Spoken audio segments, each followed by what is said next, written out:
जी बच्चों, अस्सलाम वालेकुम। आज का जो टॉपिक है वह ऑस्मो रेगुलेशन। बेसिकली हम ऑस्मो रेगुलेशन पीछे डेफिनेशंस की पढ़ चुके हैं कि वाटर और वाटर के साथ साथ सल्यूट को मेंटेन करना, हम इसको कहते हैं ऑस्मो रेगुलेशन है। बेसिकली आज जो हमने ऑस्मो रेगुलेशन पढ़ना है वो बॉडी के अंदर वाटर और सल्यूट को बैलेंस के लिहाज से पढ़ना है। बेसिकली मैं पहले वाटर के बारे में बताता चलूं। जो वाटर है, वाटर ये यूनिवर्सल सॉल्वेंट है, यूनिवर्सल सॉल्वेंट है। अब सॉल्वेंट एक ऐसी चीज है जो सल्यूट को डिसॉल्व करे, ऐसी चीज जो सल्यूट को डिसॉल्व करे हम उसको कहते हैं सॉल्वेंट। या ऐसी चीज जो किसी चीज के अंदर डिसॉल्व होती है हम उसको कहते हैं वो सल्यूट कहलाती है। तो वाटर के बारे में, तो वाटर क्या यूनिवर्सल सॉल्वेंट है। अगर मैं पानी के बारे में लिखता हूं, ये solvent of solute, solvent of solute in the cell. Cell के अंदर देखा जाए तो जो वाटर है वो बेसिकली एज अ सोलवेंट का रोल अदा करता है सेल के अंदर भी।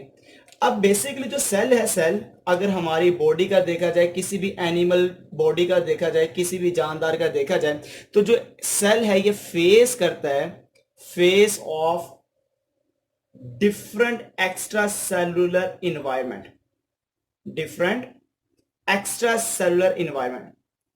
तो ये एक्स्ट्रा सेलुलर इन्वायरमेंट फेस करता है, जो कि कोई भी सेल देखा जाए, एनिमल का सेल देखा जाए या प्लांट का देखा जाए, तो वो जो डिफरेंट एक्स्ट्रा सेलुलर इन्वायरमेंट है, जैसे मिसाल के तौर पर वो हो सकता है हाइपोटोनिक, वो एक्स्ट्रा सेलुलर इन्वायरमेंट हो सकता है हाइपरटोनिक, इसी तरह वो हो सकता है आइसोटोनिक, आइसोटोनिक। अब जो हाइपोटोनिक है, हाइपोटोनिक, हम हाइपोटोनिक ऐसे इन्वायरमेंट को कहते हैं जो मोर डिल्यूट सॉल्यूशन होता है। जहां पर मोर डिल्यूट सॉल्यूशन होता है ऐसे इन्वायरमेंट को कहते हैं ये हाइपोटोनिक है। इसी तरह ऐसा इन्वायरमेंट जिसके पास देखा जाए जो मोर कंसंट्रेटेड होता है, मोर कंसंट्रेटेड होता है, तो जो मोर कंसंट्रेटेड सॉल्यूशन है हम उसको कहते हैं हाइपोटोनिक। तो ऐसा इन्वायरमेंट जो सेम होता है, एक्स्ट्रा सेलुलर और इंट्रा सेलुलर जो सेम इन्वायरमेंट होता है वो आइसोटोनिक होता है। ये मोर डिल्यूट क्यों होता है? क्योंकि ऐसा सॉल्यूशन जिसके अंदर मोर डिल्यूशन है, बेसिकली वहां पर कम सल्यूट होता है, सल्यूट की रेशो कम होती है और सोलवेंट की रेशो ज्यादा होती है। इसी तरह जो हाइपरटोनिक होता है इसके पास सल्यूट ज्यादा होता है जिस वजह से कंसंट्रेटेड है, और सोलवेंट की तादाद इसके पास कम होती है।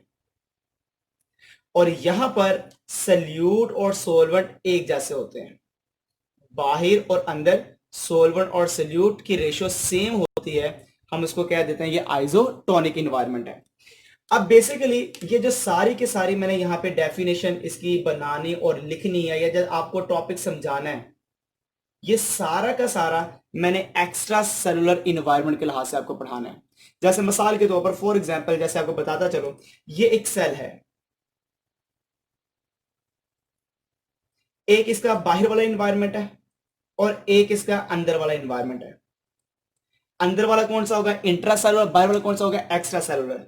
जिसका बाहर वाला इन्वायरमेंट है वो है हाइपोटोनिक, हाइपोटोनिक। जो इंट्रा सेलुलर है वो है हाइपरटोनिक, हाइपरटोनिक। डेफिनेटली आपको पता है कि पानी हमेशा जहां पे सल्यूट ज्यादा होता है उसकी तरफ मूव करता है। तो आप मुझे बताओ सल्यूट कहां पे ज्यादा है? जैसे मैंने बताया मोर कंसंट्रेटेड सल्यूट ज्यादा होता है हाइपर के अंदर, तो पानी मूव करेगा बाहर से अंदर की तरफ, क्योंकि अंदर सल्यूट ज्यादा है तो वाटर अंदर की तरफ आएगा। जब ये वाटर अंदर की तरफ आएगा तो डेफिनेटली ये सेल फटने वाला हो जाएगा, टर्जिड हालत में चला जाएगा। इसी तरह एक सेल ये है, इसका बाहर वाला इन्वायरमेंट और अंदर वाला इन्वायरमेंट। जैसे बाहर वाला इन्वायरमेंट एक्स्ट्रा सेलुलर, अंदर वाला कौन सा होगा? Intra cellular. इसका जो बाहर वाला इन्वायरमेंट है वो है हाइपरटोनिक, हाइपरटोनिक। अंदर वाला है हाइपोटोनिक। तो आपको पता लग गया कि सल्यूट की तादाद बाहर ज्यादा है, तो पानी ज्यादा सल्यूट की तरफ आएगा, तो इसका मतलब पानी अंदर से बाहर की तरफ मूव करेगा, बाहर की तरफ, जिस वजह से ये सेल सुकड़ जाएगा, श्रिंक हो जाएगा। आखिरी कंडीशन ये है कि बाहर और अंदर सेम इन्वायरमेंट है और उसका नाम है आइसोटोनिक। बाहर भी आइसोटोनिक है और अंदर भी आइसोटोनिक है। तो जो वाटर की मूवमेंट होगी इक्वल होगी, जितना अंदर वाटर जाएगा उतना ही वाटर बाहर की तरफ आएगा। तो अगर ये कंडीशन है तो सेल रिमेन कांस्टेंट रहता है, उसका साइज ना बढ़ता ना कम होता है, और ऐसे कंडीशन का नाम है आइसोटोनिक। इन डिटेल जाते हैं इसके अंदर, इसको जरा डेप्थ में पढ़ते हैं कि कैसे वाटर अंदर गया, कैसे वाटर बाहर गया। डेफिनेशन लिखते हैं इसकी, जैसे कि बाहर है हाइपोटोनिक, तो बाहर के इन्वायरमेंट के लिहाज में इसकी डेफिनेशन लिखता हूं। तो यहां पे हम कहेंगे द हाइपोटोनिक इन्वायरमेंट, जैसे कि बाहर का क्या है, the hypotonic environment has dilute solution. बाहर का इन्वायरमेंट का dilute सॉल्यूशन होता है, किसके लिहाज से, as compare to cellular environment. तो सेलुलर इन्वायरमेंट के लिहाज से बाहर का जो इन्वायरमेंट है वो कौन सा होता है, dilute है, dilute सॉल्यूशन है। तो इसी वजह से आपको पता है जो वाटर है वो मूव कर रहा है बाहर से अंदर की तरफ, क्योंकि बाहर कौन सा इन्वायरमेंट है, dilute सॉल्यूशन। तो जिस वजह से देखा जाए जो वाटर है वो मूव करता है, पानी की जो मूवमेंट है वो आपको नजर आती है आउटसाइड से इनसाइड की तरफ, आउटसाइड से इनसाइड की तरफ। जब आउटसाइड से इनसाइड की तरफ वाटर मूव करेगा तो definitely cell become turgid, cell become turgid, वो फटने वाली हालत में आ जाएगा। मगर याद रखिएगा वो जो टर्जिट होने वाला सेल है वो कौन सा होगा, वो प्लांट सेल होगा, प्लांट सेल जो फटेगा नहीं। वो क्यों टर्जिट होगा, ये सेल बिकम टर्जिट जो कि प्लांट सेल है, उसकी सबसे बड़ी reason due to presence of cell wall, due to presence of cell wall. तो सेल वॉल होने की वजह से ये फटता नहीं है प्लांट का सेल। इसी तरह देखा जाए जो सेल है बिकम बर्स्ट, एक सेल फट जाएगा इस कंडीशन के अंदर, और वो सेल फटेगा जो बेटा आपको नजर आता है एनिमल सेल। अब वो एनिमल सेल क्यों फट जाता है, क्योंकि पानी ज्यादा चला गया, तो चलने की वजह से वो फट जाता है। अब ज्यादा पानी जाने की वजह से फटता क्यों है, क्योंकि उसके पास ऐसी कवरिंग नहीं है जो उसको प्रोटेक्शन दे सके, जो उसको बचा सके फटने से, और उसका नाम है सेल वॉल। तो इसके पास रीजन क्या है, ड्यू टू एब्सेंस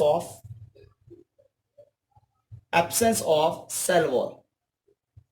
तो सेल वॉल ना होने की वजह से जो एनिमल का सेल है वो बर्स्ट हो जाता है। अब आते हैं यहां पर, बाहर का एनवायरनमेंट क्या है, हाइपरटोनिक। तो यहां पे देखते हैं द हाइपरटोनिक इन्वायरमेंट,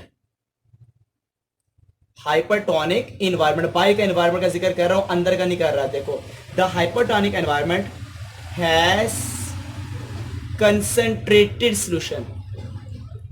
इसके पास जो सॉल्यूशन होगा कौन सा होगा, कंसेंट्रेटेड सॉल्यूशन।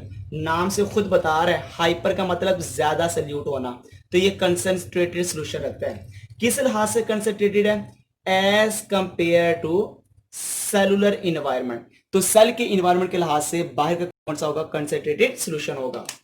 तो आपको डेफिनेटली पता है जब ऐसी इन्वायरमेंट हो तो वाटर मूव करता है, जहां पे ज्यादा सल्यूट होगा तो आप देख सकते हैं सल्यूट बाहर ज्यादा है।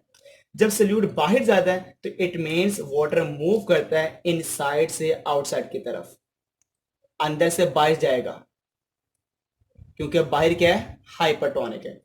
जब बाहर जाएगा तो डेफिनेटली आपको पता है सेल सुकड़ना शुरू हो जाएगा, cell become shrink, cell becomes shrink, ये सुकड़ जाएगा क्योंकि पानी अंदर से बाहर जा रहा है, जिस वजह से अंदर पानी की कमी होगी और ये सेल क्या हो जाएगा, सिकुड़ना स्टार्ट हो जाएगा, जो कि आइसोटोनिक है, बाहर और अंदर सेम एनवायरनमेंट है। तो यहां पे देखा जाए, दे हैव सेम एनवायरनमेंट।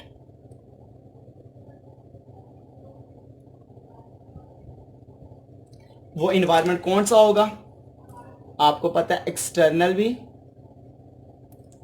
और इंटरनल भी, दोनों का एनवायरनमेंट क्या है, सेम है। मतलब एनवायरनमेंट का मतलब दोनों जगह पर आपको सेम नजर आता है सोल्यूशन। अगर दोनों जगह पे सोल्यूशन सेम है, एक्सटर्नल भी और इंटरनल भी, तो आपको यह भी पता होगा कि वाटर इक्वल मूव करेगा, वाटर मूव्स इक्वली, जितना अंदर जाएगा उतना ही बाहर जाएगा। तो वाटर जो मूव करता है इनसाइड से आउटसाइड, मगर दोनों की रेशो क्या होती है, सेम होती है, जिसका नाम क्या है, आइसोटोनिक इन्वायरमेंट के अंदर। तो यहां पे जो सेल है वो रिमेन सेम रहता है, सेल यहां पे रिमेन नॉर्मल रहता है। तो यहां पे आपको नॉर्मल नजर आता है और यहां पर श्रिंक हुआ और यहां पे आपको नजर आता है टर्जिल हाल में। ये जो मैंने सारी की सारी डेफिनेशन की है, ये जितना भी मैंने प्रोसेस बताया, ये मैंने किस लिहाज से बताया आपको, हाइपोटोनिक के लिहाज से। ये मैंने जो आपको पूरा प्रोसेस बताया है, ये मैंने आपको किस लिहाज से बताया है, हाइपरटोनिक के लिहाज से।